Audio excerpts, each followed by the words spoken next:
कुछ सोच होती है, कोई विजन होता है, प्लानिंग होता है, और वो विजन, वो प्लानिंग, वो सोच, वो सपने जब हम लोगों को लेके पॉलिटिक्स करते हैं तो सब उनको घेर के वो सपने होते हैं, वो प्लानिंग होता है। तो हमारा भी ऐसा ही था।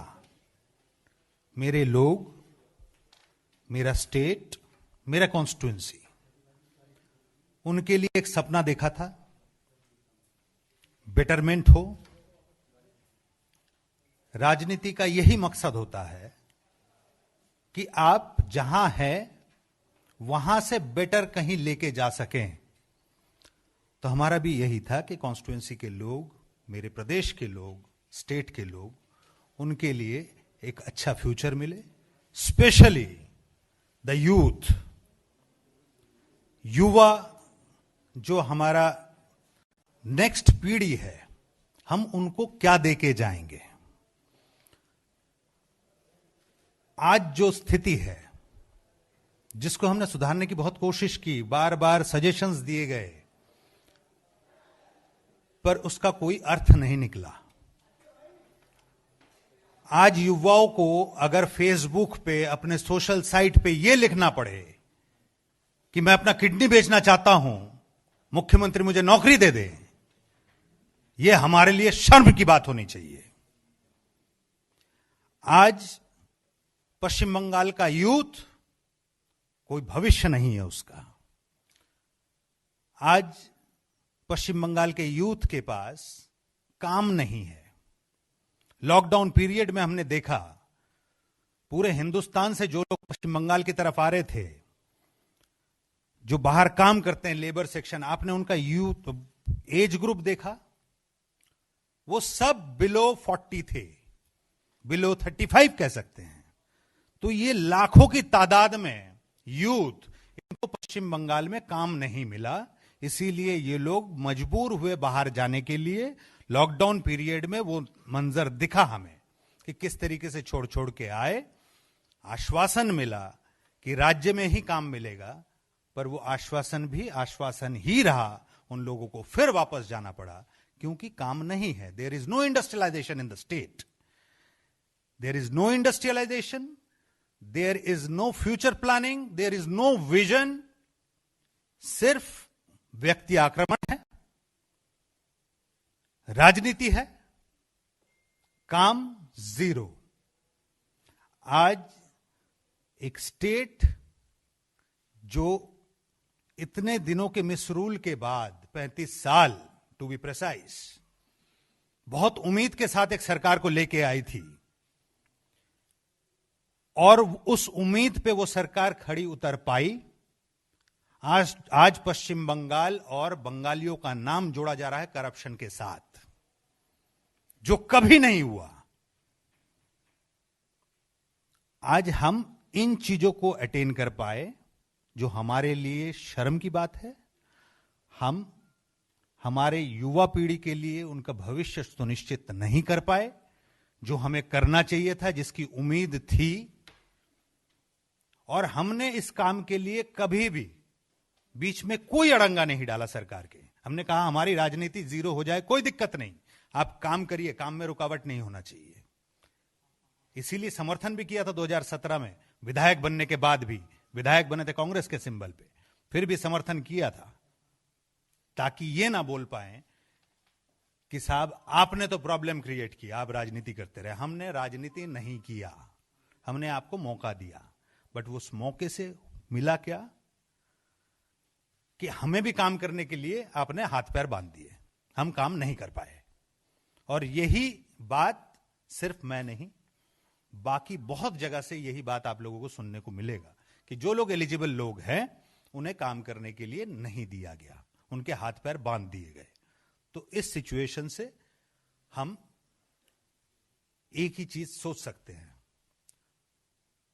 भारतवर्ष के यशस्वी प्रधानमंत्री नरेंद्र दामोदर दास मोदी जी, जो उनका सपना है आत्मनिर्भर भारत, वही तो हमारा भी सपना है कि आत्मनिर्भर शांतिपुर हो, आत्मनिर्भर पश्चिम बंगाल हो। तो इसीलिए मेरा सविनय निवेदन है, मैं तो ज्वाइन कर ही रहा हूं नरेंद्र मोदी जी के साथ, उनके आशीर्वाद लेके भारतीय जनता पार्टी में। मेरा आप लोगों के माध्यम से पश्चिम बंगाल के हर एक परिवार, हर एक सदस्य के पास यह सविनय निवेदन है कि पश्चिम बंगाल को आत्मनिर्भर बनाने के लिए, पश्चिम बंगाल के युवा संप्रदाय को अपने पैरों पे इज्जत के साथ खड़े होने के लिए, कि वो सर उठा के चले, उन्हें रोजगार मिले और पश्चिम बंगाल फिर से वही पुराने अपने इतिहास के साथ, अपने सम्मान के साथ खड़ा हो। इसके लिए प्रधानमंत्री नरेंद्र मोदी के नेतृत्व में विश्वास रखें, भारतीय जनता पार्टी को खुल के समर्थन दें, पश्चिम बंगाल के लिए, समाज के लिए, पश्चिम बंगाल के, आपके घर के लिए, आपके भविष्य के लिए। धन्यवाद जी। कहती है बंगाली अस्मिता पे कुठाराघात कर रही है सेंट्रल गवर्नमेंट, आप आज यहाँ हैं, आप उनको कैसे चैलेंज करेंगे? सेंट्रल गवर्नमेंट क्यों बंगाली अस्मिता को चैलेंज करेगी? सेंट्रल गवर्नमेंट पूरे हिंदुस्तान का है और हिंदुस्तान का कॉन्स्टिट्यूशन ऑफ इंडिया ये कहता है कि किसी भी धर्म, किसी भी मत, किसी भी जाति के हिसाब से कहीं मतभेद नहीं होना चाहिए। और भारतीय जनता पार्टी एक राष्ट्रवादी पार्टी है, तो ये भेद क्यों करेंगे?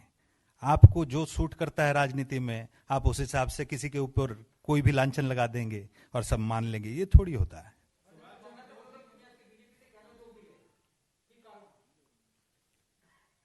দেখুন, প্রথমত যখন আমি হিন্দিতে বলছিলাম, এখন বাংলার আপনাদের জন্য বলতেই হবে, আমাদের মতন শিক্ষিত প্রফেশনাল যুবকরা যখন রাজনীতিতে পদার্পণ করেন, তখন তাদের কিছু স্বপ্ন হয়, কিছু আশা হয়, এবং সেই স্বপ্ন, সেই আশা, সেইটা পুরোটাই সাধারণ মানুষকে কেন্দ্র করার হয় যে আমি তাদেরকে কি দিয়ে যাব। এটা একটা ব্রিগেড পলিটিশিয়ানের, যারা নিজেদের ক্যারিয়ার ছেড়ে তারপরে রাজনীতিতে এসছে, তখন সেই দিয়ে যাওয়ার একটা মেন্টালিটি হয়। তো সেই মেন্টালিটি নিয়ে আমরা রাজনীতিতে এসেছি। সেইখানে মানুষই সব। আপনারা জানেন, যখন আমি বিধায়ক হয়েছিলাম 2016 সালে, তখন আমি যুব কংগ্রেসের সভাপতি ছিলাম পশ্চিমবাংলার।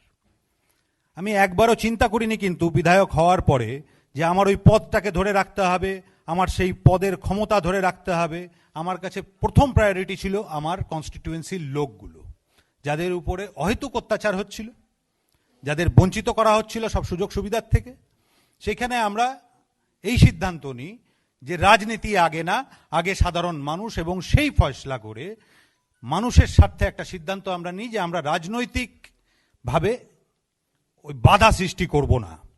কাজ হোক, উন্নয়ন হোক। যখন বলছেন উন্নয়নমুখী সরকার, তো কাজ হোক, উন্নয়ন হোক, কোনো অসুবিধা নেই। আমরা রাজনীতি করার জন্য ব্যক্তি অরিন্দম ভট্টাচার্য রাজনীতি করবে, তার জন্য মানুষ সাফার করবে, সেটা হতে পারে না। তো সিদ্ধান্ত নিলাম তৃণমূল কংগ্রেসকে সমর্থন করব 2017। কিন্তু তারপর কি দেখা গেল যে সেই মানুষের সাফারিং চলতে থাকলো, আমরা কাজ করতে পারলাম না। বারবার জানানো হয়, সেখানে কোনো পদক্ষেপ হয় না, এবং সেই জিনিসটাই দেখি বিভিন্ন জায়গায় ওই একই সমস্যা চলছে। তো সেইখান থেকে দাঁড়িয়ে আজকে যদি আমার লোকেরা সেইভাবেই সাফার করতে থাকে যেভাবে তারা সাফার করছিল, আজকে যদি যুব প্রজন্ম এইভাবেই ঘুরে বেড়ায়, তাদের কর্মসংস্থান নেই, তাদের মর্যাদা নেই, তাদের সোশ্যাল মিডিয়াতে লিখতে হচ্ছে যে আমি কিডনি বিক্রি করে দিতে চাই, আমার একটা চাকরির ব্যবস্থা করে দিন, এই পশ্চিমবাংলার আমরা স্বপ্ন দেখেছিলাম। আর এর সাথে আমরা আমাদের মতন যুবকরা কি করে পার্টি হয়ে থাকতে পারে? তাই এই সিদ্ধান্ত যে প্রধানমন্ত্রী নরেন্দ্র মোদী যেরকম বলেছেন, তার ড্রিম প্রজেক্ট আত্মনির্ভর ভারত, নিজের পায়ে যে ভারতকে দাঁড় করাবেন উনি বলেছেন, যে ভারতের স্বপ্ন আমরা সবাই দেখি, আমিও ঠিক সেইভাবেই আমার শান্তিপুরকে আত্মনির্ভর দেখতে চাই, আমার পশ্চিম বাংলাকে আত্মনির্ভর দেখতে চাই, যেখানে আমার যুব সম্প্রদায় মাথা তুলে বাঁচার অধিকার পাবে, আমার যুবক ভাইয়েরা বোনেরা তাদের লিখতে হবে না যে আমি কিডনি বিক্রি করে দিতে চাই, আমার একটা চাকরির ব্যবস্থা করে দিই। তাদের কোথাও ঘুষ দিতে হবে না চাকরির জন্য। তাদের যেটা প্রাপ্য মর্যাদা তারা পাবে। সমাজে যেই স্থান আগামী দিনে তাদের বাবা মারা স্বপ্ন দেখেছেন সেই স্থানটা তারা অর্জন করতে পারবেন। এবং পশ্চিমবাংলায় ইন্ডাস্ট্রিয়ালাইজেশন হবে, পশ্চিমবাংলার সার্বিক উন্নতি হবে। এবং তার জন্যই আমি প্রত্যেককে আপনাদের মাধ্যমে একবার আবেদন রাখছি, যে দল মত ধর্ম জাতি নির্বিশেষে প্রধানমন্ত্রী আমাদের নরেন্দ্র মোদীর নেতৃত্বে যেই সরকার, ভারতীয় জনতা পার্টির সবকা সাথ সবকা বিকাশ যার স্লোগান, আত্মনির্ভর ভারত যার স্বপ্ন, তার পাশে সবকিছু ভুলে গিয়ে তাকে সমর্থন করা এবং আগামী 2021-এর নির্বাচনে পশ্চিমবাংলাকে যাতে আবার সেই লস্ট প্রাইড ফিরিয়ে আনা যায়, তার জন্য প্রত্যেককে বিজেপিকে সমর্থন করার আবেদন রাখছি। ধন্যবাদ। Subscribe to Nation Next YouTube channel and press the bell icon to get regular updates from Nation Next. Also like Nation Next Facebook page and follow us on Instagram and Twitter.